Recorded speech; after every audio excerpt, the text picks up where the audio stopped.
primeira coisa que a gente vai falar é sobre o meio ambiente, né? Muitos podem se perguntar, o que tem a ver meio ambiente e espiritismo, né? Parece um tema tão aleatório. Quais são as obras que abordam isso? A verdade é que poucas obras abordam de maneira explícita, mas se buscarmos no cerne da mensagem o que ela quer passar, o que ela quer transmitir, nós conseguimos identificar esses elementos que ligam a ecologia com o espiritismo, o cuidado do meio ambiente com essa postura cristã que nós temos que ter. Que tudo é uma sinergia, que tudo está interligado. Então, se tudo está interligado, nós fazemos parte de todo esse processo. E os fins a que vamos chegar são influenciados pelas nossas ações. Então, essa questão de buscarmos compreender como isso acontece e ter essa compreensão das nossas ações em relação ao meio ambiente, como que o espiritismo também mostra essa visão de que temos que cuidar do nosso meio, né? Porque, primeiramente, a terra é a nossa morada, né? E se nós cuidamos da nossa casa, se queremos que ela esteja sempre limpinha, cheirosa, por que nós não cuidamos do nosso planeta, que é a nossa casa comum? Inclusive, o Papa Francisco fez a encíclica do meio ambiente que se chamava Nossa Casa Comum, para nos lembrar de que não tem plano B, né? Essa é a nossa casa, não tem para onde a gente fugir. Esse final de semana eu estava assistindo um documentário que falava, será que Júpiter, uma das luas de Júpiter ou Saturno, é o plano B? Isso é muito louco, como é que vocês querem ter um plano B? Não tem plano B para a Terra, gente, a gente tem que cuidar do que tem, né? Não é que nem uma casa que a gente destruiu e pode mudar para outra, a gente está aqui, então temos que cuidar, né? Não tem que pensar em alternativas fora, temos que pensar em alternativas dentro, porque é isso que depende de nós. O segundo ponto é que o homem tem o seu livre-arbítrio. Então, de acordo com o nosso livre-arbítrio, nós vamos ter consequências e vamos responder pelas consequências dos nossos atos. Diversos campos da vida são afetados pela nossa ação. Então, se nós degradamos, se nós não ligamos para essa questão, ainda assim seremos responsabilizados, se não nessa encarnação, numa próxima. Então, o convite do Espiritismo é de despertar, e não é um despertar só para o mundo espiritual, não é um despertar só para aquilo que diz respeito ao espírito, mas também para aquilo que diz respeito à nossa vivência aqui na matéria também. Então, não ignorar o problema não vai adiantar em nada. É a questão de eu sei, mas tenho medo de me comprometer. Eu sei, mas tenho medo de saber mais e a minha consciência pesar. E aí eu vou me sentir mal. Mas fugirmos do conhecimento é fugir da nossa essência, da nossa própria essência humana. A gente está fugindo daquilo que somos atraídos, né? Então, nós temos sim que buscar compreender como que os meus atos de agora estão influenciando para a poluição do meio ambiente, para a queda na qualidade de vida, porque apesar de termos altos níveis de longevidade que estamos alcançando, a qualidade de vida está bem ruim. As águas estão poluídas, o ar está poluído. Se você passar um dia respirando em São Paulo, é como se você tivesse inalado umas 2 carteiras de cigarro. Isso é normal?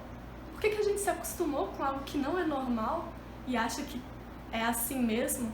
Não é assim mesmo, né? Esse senso crítico que o Espiritismo vem trazer de acordo com a religião, a gente também pode aplicar na questão do meio ambiente.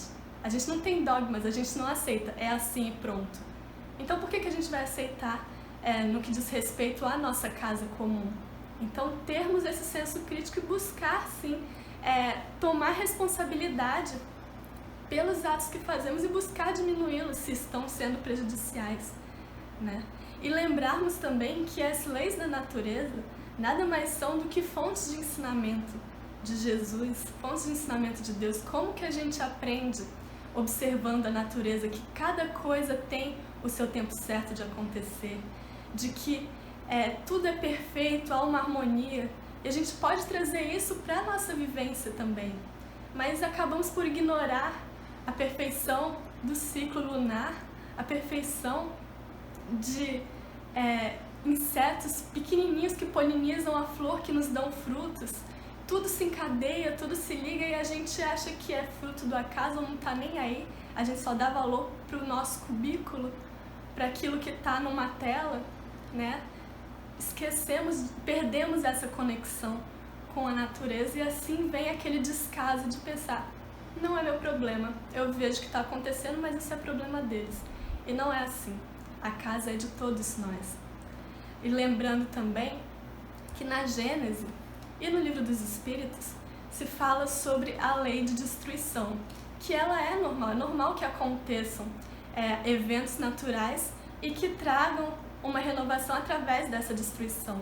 Mas não perder o senso crítico de que a maioria desses tormentos que estão acontecendo com o cunho ambiental tem o nosso DNA, tem contribuição e muita nossa.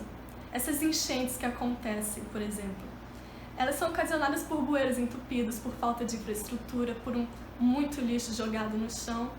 Então potencializa aquilo que era para ser normal, acaba se tornando anormal, acaba se tornando muito mais destruidor do que deveria ser. E tem dedo nosso nisso. E se a gente busca se eximir dessa responsabilidade, nós estamos apenas sendo coniventes com tudo que está acontecendo e que a gente vê que está errado e não move um dedo para fazer. Isso é uma postura cristã.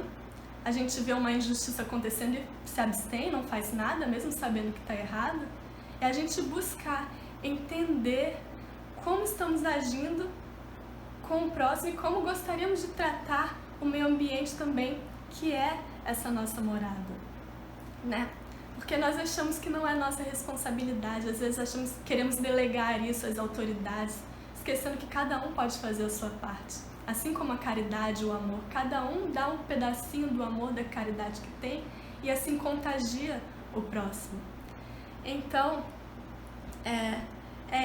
esse convite para uma visão crítica do que está acontecendo ao nosso redor e buscar enxergá-la do aspecto cristão, do aspecto espírita.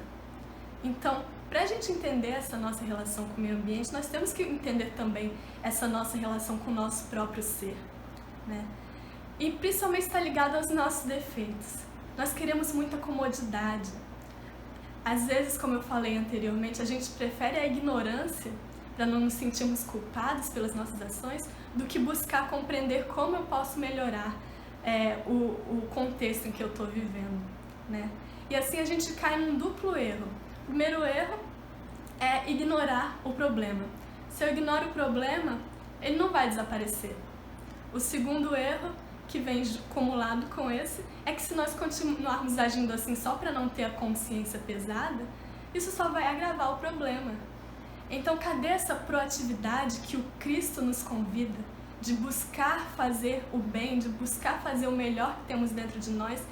Não é só em relação às pessoas, é também em relação ao meio, à coletividade, à nossa casa comum. Esse egoísmo que a gente tem de buscar facilidades. É muito prático você tomar um copinho de água e jogar fora, mas isso vai demorar tanto tempo para se desintegrar no meio ambiente e durou 3 segundos que você bebeu um copo de água e jogou fora. Será que isso não incomoda ninguém? O que a gente pode fazer em relação a isso? Ou será que isso é egoísmo meu e eu não quero abrir mão dessa comodidade? Porque o conforto tem o seu preço. E no que diz respeito à matéria ambiental, o preço desse conforto é a qualidade de vida das próximas gerações. E quem vão ser as próximas gerações, no ponto de vista espírita, da reencarnação? Nós mesmos. Então essa é a herança que a gente está deixando para nós mesmos. Ar poluído, mar cheio de plástico, biodiversidade arruinada, poucas florestas. É isso que a gente está deixando para nós mesmos. Eu lembro de uma frase que eu li, não consigo me lembrar o autor, mas ela impactou bastante. Ele dizia na frase que nós estamos pegando esse planeta, nós agimos como se fôssemos deixar uma herança para as próximas gerações, quando na verdade nós estamos tomando emprestado das gerações futuras. E quando a gente toma algo emprestado, o que os nossos pais nos ensinam? Que nós temos que devolver da maneira que encontramos, se não melhor do que encontramos, não é mesmo? No mínimo da mesma forma. E é isso que a gente está fazendo com as gerações futuras, que seremos nós mesmos. Eu vou só deixar esse questionamento aqui para a gente pensar um pouco nisso, né? O preço desse conforto é a nossa qualidade de vida quando reencarnarmos aqui novamente. O problema do consumismo também, quando nós transferimos o nosso sentimento para coisas e achamos que essas coisas perecíveis vão nos trazer a felicidade. Cadê o nosso senso de ser, nosso senso de completude através das nossas próprias ações, do nosso próprio engrandecimento? Se nós acreditamos no que o Cristo diz, a felicidade não está fora, a felicidade está dentro. Não tem problema nenhum a gente consumir, a gente precisa, mas por que exagerar? Por que comprar mais? Por que comprar muito? Onde que isso vai nos levar? Por que não buscar ter apenas o necessário? E é muito difícil nós mudarmos esse paradigma, porque ele já foi colocado na nossa cabeça e é algo que a gente tomou como uma verdade absoluta. Então, a gente vem para quebrar esses paradigmas e pensar, eita, peraí, não é assim. Não foi isso que eu li no Evangelho. O Evangelho diz que a gente não tem que se apegar às coisas materiais. Não tem problema nenhum você ter, mas por que ter demais, né? E tudo que a gente tem acesso acaba virando lixo. A gente joga fora e acha que sumiu, mas não tem fora na Terra, né? A gente acha que jogou no lixo, sumiu como mágica. E a gente se esquece que aquele copinho plástico que a gente tomou saindo do passe da água fluidificada acaba levando anos e anos. A gente pode até ter desencarnado, reencarnar e o copinho vai estar lá. E aí? Por que não pensar em alternativas? Por que não levar sua própria garrafa? Né? Por que não fazer uma reunião e achar soluções também? Senão nós estaremos sendo meio hipócritas, né? Nós queremos nos curar, mas não estamos curando o meio em que vivemos. E a gente sabe que o meio nos influencia também. Então, se a gente não consegue lidar com as coisas mínimas, como nós vamos conseguir lidar com esses problemas grandes? E acaba tendo um problema também de que muitos pensam assim, por serem espíritas, levianamente, acreditando que tudo vai ser resolvido porque o mundo de regeneração está chegando. Né? E o mundo de regeneração a gente imagina como se fosse o paraíso, é o nosso lar que está chegando.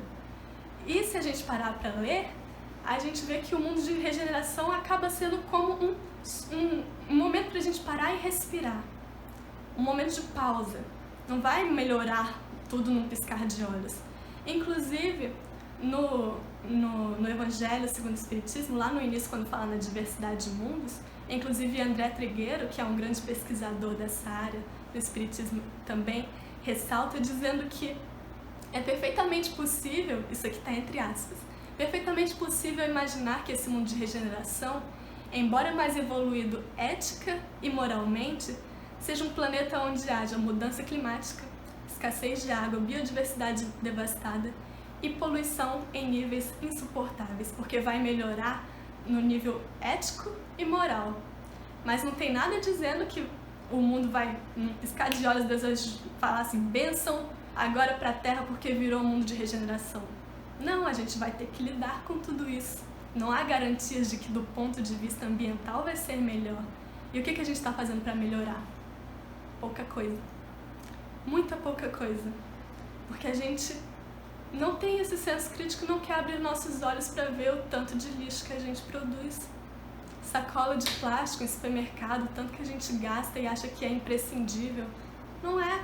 Você precisa colocar um cacho de banana dentro de um saco plástico para depois ser colocado em outro saco plástico e levar para sua casa, sendo que a banana já está toda protegida pelo material que a natureza mesmo deu. Né? Cadê esse nosso senso crítico para a gente pensar e pensar, epa, peraí, não faz muito sentido isso. Não é só porque todo mundo está fazendo que eu vou fazer também, se eu acho que está errado. Se eu vejo que está errado, se tem provas científicas de que está errado usar tanto plástico assim, né? Então esse é o momento de nós testarmos os nossos valores espirituais também. Tendo paciência, não é de uma hora para outra que a gente vai mudar os nossos hábitos, que a gente vai resolver tudo isso. Mas o pouco que a gente já puder fazer, melhor. Se você vai fazer uma compra pequena no supermercado, leva uma eco bag, leva uma sacola de pano, que menos 10 sacolas de plástico que já foram salvas, que não vão ser desperdiçadas, né? Então, se a gente parar para olhar no cerne desse problema, a gente vê que na verdade é uma falta de fraternidade, porque nós não enxergamos o mundo como a nossa casa comum e não nos enxergamos como irmãos habitantes dessa mesma casa. A gente acha que porque está tendo problema lá na Austrália, pegando fogo, o problema é deles. E a gente se esquece que o que acontece aqui vai reverberar aqui. Por isso que estão tão preocupados com a Amazônia, dizendo que é o pulmão do mundo. Porque o que acontece aqui influencia lá na Rússia, influencia lá em Angola. Então é a mesma casa, somos todos irmãos, uns influenciando os outros. A gente acaba pensando que não é problema meu, é problema do Pantanal. Eu moro no Amapá, tá pegando fogo no Pantanal, problema deles. A barragem de Brumadinho quebrou, problema de Minas Gerais.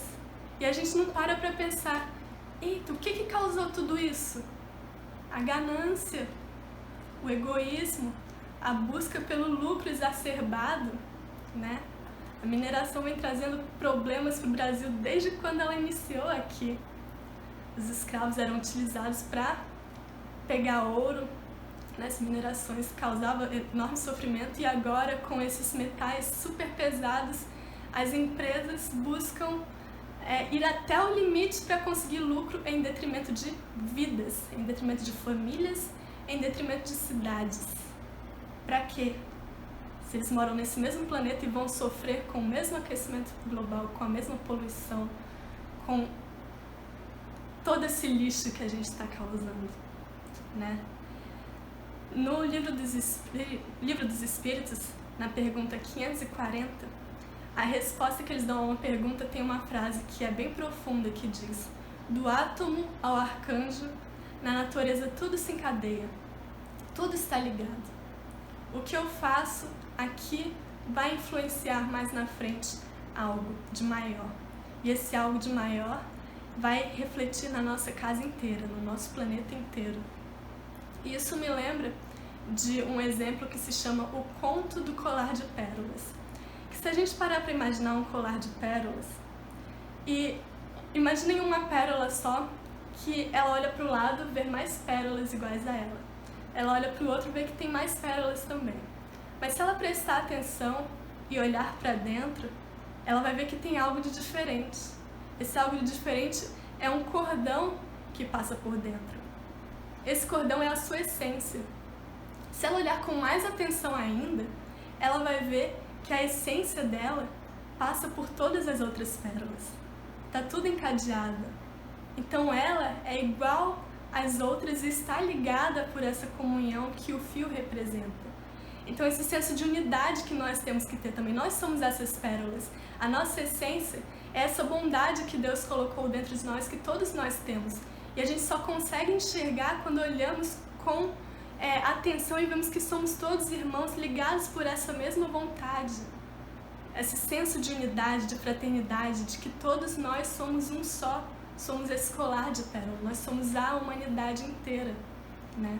Então essa falta de fraternidade, de buscar entender que uma pessoa que eu nem conheço, lá da China, ela está interligada comigo, porque nós compartilhamos esse momento de agora, compartilhamos essa casa, esse planeta, essa atmosfera inteira.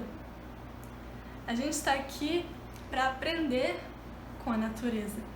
Porque se pararmos para pensar, a magnificência de Deus, ela se reflete na natureza, se revela através da natureza. Hoje mesmo eu estava vendo o pôr do sol, que é cada dia um pôr do sol diferente, cada dia um pôr do sol mais bonito. É a perfeição da natureza. Com a poluição que o homem traz, usando carro sem precisar tanto, queimando as florestas, com toda essa poluição que diminui a qualidade do ar e também a visibilidade, a gente não consegue contemplar quão Deus é bom e divino. E quando a gente não consegue contemplar, a gente se sente mais afastado. Então talvez seja por isso que tantas pessoas se sentem desamparadas e tristes, porque elas não conseguem nem contemplar a harmonia que Deus vem nos mostrar através da natureza, porque a natureza está sendo degradada, e porque a gente não para um minuto do nosso dia para olhar o sol, para olhar o céu, para olhar a lua. Então por isso talvez haja essa desconexão, porque quando a gente quer espairecer, quer se conectar com o divino, o que é a primeira coisa que a gente faz? Algumas pessoas podem se recolher para dentro de si e rezar. Mas quando a gente quer espairecer, a primeira coisa que a gente faz é ir para o ar livre. Buscar cuidar do jardim, buscar olhar para o céu, ver o rio Amazonas, ver o mar, se você mora na cidade do mar. É buscar essa conexão com a natureza. E se a gente destrói a natureza, a gente está destruindo a nossa própria conexão com Deus. Vocês já pararam para pensar sobre isso? É muito grave, né? E a gente faz um pouco caso com tudo isso. Como o André Trigueiro diz, a gente já perdeu a chance de errar, a gente não pode mais errar. Mas estamos errando porque não temos essa consciência, nos negamos a aceitar os fatos, né? Aprendendo com a natureza, nós vemos que o seu tempo é perfeito, as suas criações são harmônicas e que a sua força é implacável. Não tem como.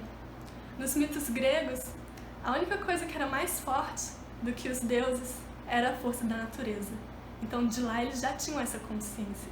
E a gente, pela nossa soberba, acha muitas vezes que nós podemos controlar a natureza, podemos controlar tudo.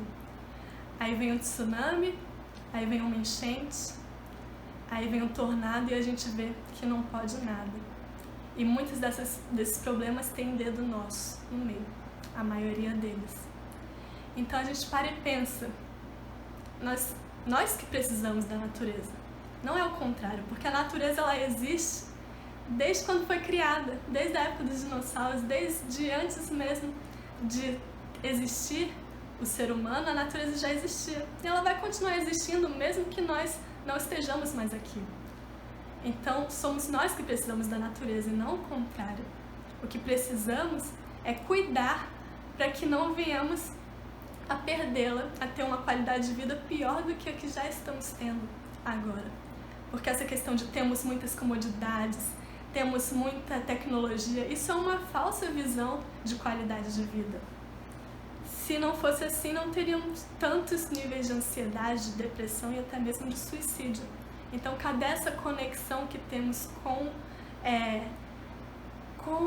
o divino através da natureza e através da nossa própria essência? Então, esse é o questionamento. E também temos que lembrar daquela frase de efeito que diz que para que o mal prospere, basta que o bem não faça nada. E eu vou além e cito Kardec na Revista Espírita de 1858, que ele diz: não basta não fazer o mal, é preciso também fazer o bem. Se apenas sois um homem de bem, não tereis cumprido senão metade do vosso dever. Sois um átomo imperceptível dessa grande máquina que chamais de mundo, onde nada deve ser inútil. Ou seja, não basta que eu só jogue o lixo no lixo reciclável, eu acho que tô quites com tudo isso. Não. Não basta que você se abstenha. Faça alguma coisa, encoraje o próximo, conscientize de que é errado, de que os bens são finitos, de que no futuro, se já está faltando agora, no futuro pode faltar muito mais. Então, busque incendiar o coração do outro com essa consciência que você encontrou também. Talvez o outro esteja com medo de ir mais além, de conhecer tudo isso.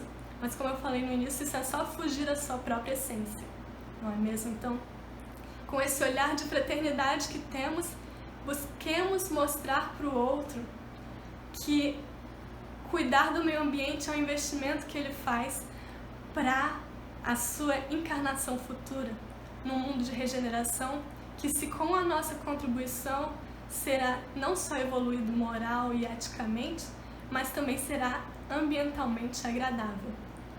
Porque senão nós vamos ter que buscar tecnologias para resolver tudo isso, vamos ter que buscar mecanismos para passar por cima de flagelos que nós mesmos criamos e que podiam ter sido evitados agora, nesse momento, nessa encarnação. E como diz Jesus, é necessário que venha o escândalo, mas ai daquele por quem o escândalo vem. Então é necessário que a gente esteja passando por tudo isso para que a gente pare para refletir das nossas ações no meio ambiente, de como estamos lidando com aquilo que é descartável, com aquilo que produz mais lixo, né? Mas ai daquele por quem o escândalo vem, ai daquele que produz mais lixo, ai daquele que gasta mais água, ai daquele que taca fogo na floresta só para pegar tartaruga e comer, que isso acontece aqui, que a gente sabe, né? Ai daquele que coloca o seu bem-estar acima do meio ambiente, acima do bem-estar comum da nossa casa comum. Então, tenhamos responsabilidade pelos nossos atos. Finalizando, André Trigueiro também fala que quem está encarnado nesse planeta, nesse tempo, e não considera uma missão fazer o possível para reverter esse cenário nefasto de uma crise ambiental, provavelmente será cobrado pela própria consciência. É como nós, quando desencarnamos e não fizemos nem metade do que nos comprometemos a fazer, chegamos lá e a nossa consciência nos cobra, né? A gente vê os espíritos falando isso. Nossa, eu tinha que fazer tanta coisa e fracassei. Nesse sentido, a nossa consciência vai nos cobrar também. Nossa, eu poderia ter produzido tanto menos lixo e fracassei. Eu poderia ter economizado tanto mais água e energia e fracassei. E agora eu vou reencarnar num mundo de regeneração, porque eu já tenho um conhecimento ético e moral. Mas eu vou sofrer as consequências do meu descaso com a minha casa, com o presente que Deus me deu, me emprestou. Assim como o nosso corpo é meio para o nosso progresso espiritual e temos que devolvê-lo bem no mesmo estado ou talvez melhor, a casa também é um empréstimo de Deus e temos que devolvê-la melhor do que recebemos. E o que a gente está fazendo para isso, né? Então a questão é, não finja que nada está acontecendo, não finja que não é problema seu. Somos todos irmãos dividindo o mesmo teto. Faça o que está ao seu alcance e dê o exemplo. Não basta você só fazer a sua parte, você tem que contar para os 7 cantos do mundo tudo isso, porque é uma questão de sobrevivência. Como diz Emmanuel no livro Encontro Marcado, uma vela só consegue acender milhares de outras. Então que busquemos ser essa singular vela que pode acender o coração de muitas outras e assim virarmos uma legião de pessoas que cuidam desse meio ambiente como ele merece ser tratado. E que lembremos que assim como um colar de pérolas, nós somos todos um e a nossa essência está interligada uma com o outro, que nos guia para o bem. Basta que nós despertemos para isso, despertemos para essa nossa fraternidade que vivemos nesse planeta, nesse momento.